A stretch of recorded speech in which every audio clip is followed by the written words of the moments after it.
To create an assembly, click New, Assembly, OK. Now we must insert the first component of the assembly by clicking the Assemble button. For the first component of the assembly, I'll set the constraint to default.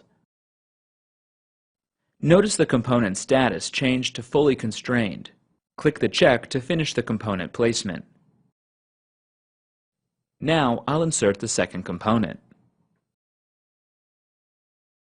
I want to use coincident constraints to line up the second component with the first component, but before that, I'm going to reorient the component to make it more obvious which sides I should constrain.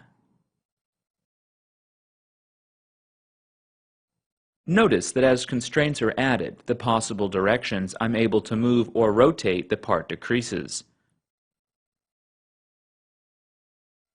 Once the last constraint is completed, the color of the component will change.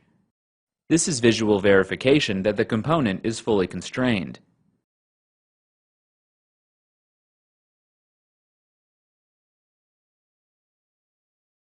Now I'll insert the final part of this assembly. Rather than specifying the type of constraint, I'll use the Automatic Constraint feature and select the entities that I want to use a reference.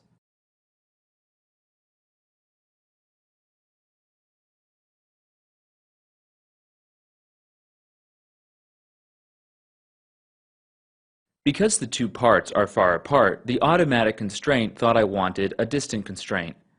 I can change that to a coincident constraint by clicking the Distance tab in the Component Placement ribbon, or by double-clicking on the Distance tab in the Model Viewer and selecting Coincident.